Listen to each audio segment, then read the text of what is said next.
you with us on the Friday edition of the South African Morning. I'm Gareth Edwards. One of our top stories this morning is this.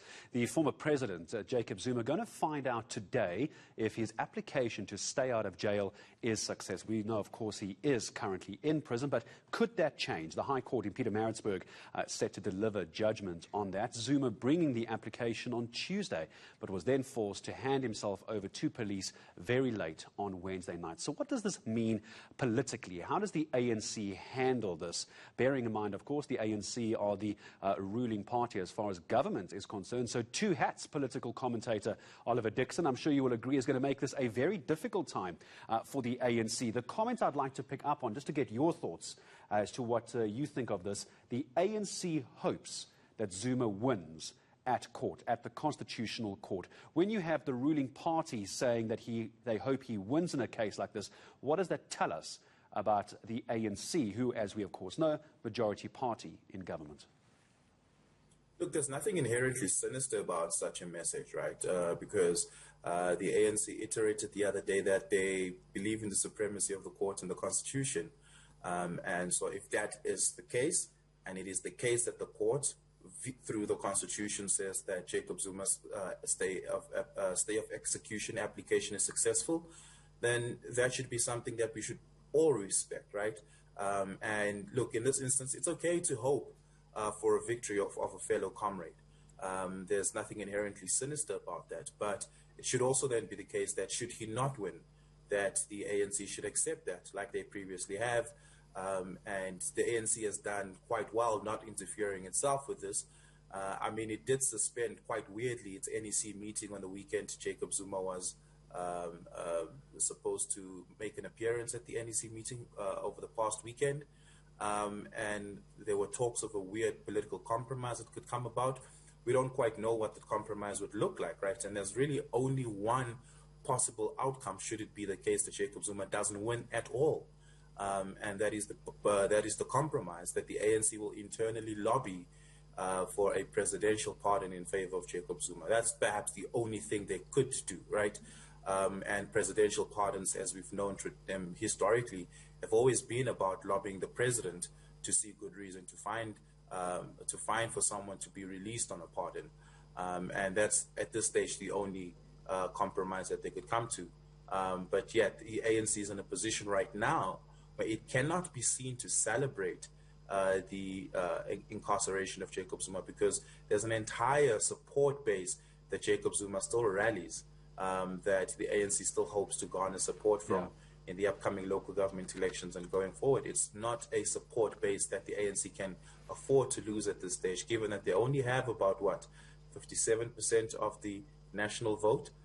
So they definitely can't afford to lose any more of the support that Jacob Zuma has. It is unclear how much support exactly Jacob Zuma has.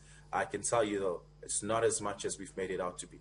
So are you suggesting, Oliver, that if the imprisonment of the former president does continue come election time, as Sikhla Zikalala, KZN ANC chairperson, suggests, it could cost the party votes, even though the ANC itself has no say legally over whether the former president stays in prison or not? This could damage them at the polls.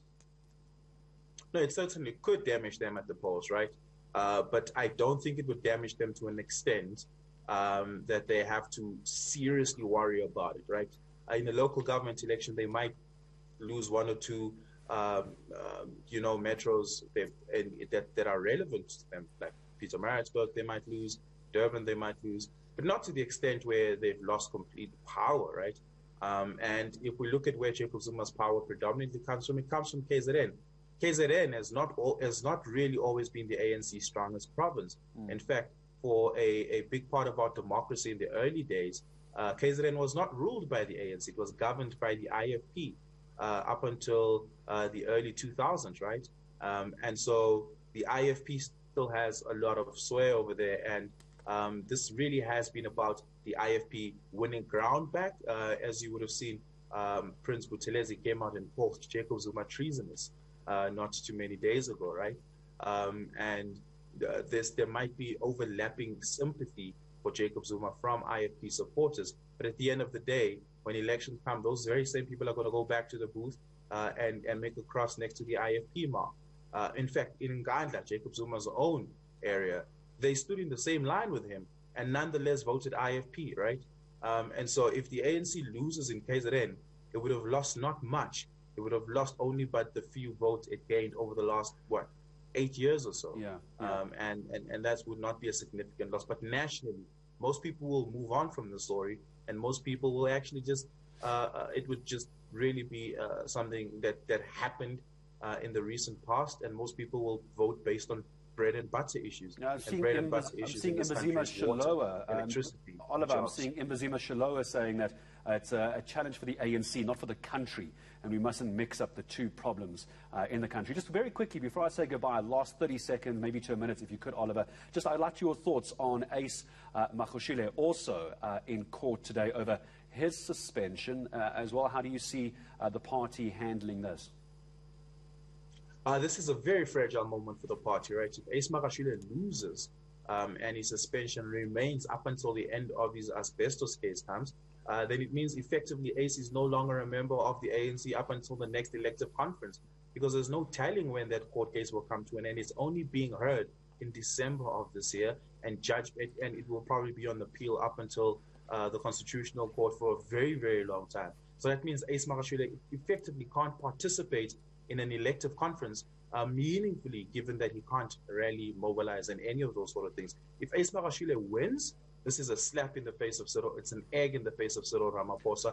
It gives Ace Magashule renewed power to fight on Cyril Ramaphosa in any which way. The ANC will be split and divided on this in a very, very worrying way. It's going to be very interesting to see what happens with the ruling party this year, especially with the potential of local government elections. Political commentator Oliver Dickson, always a pleasure having you with us here on eNCA. We're back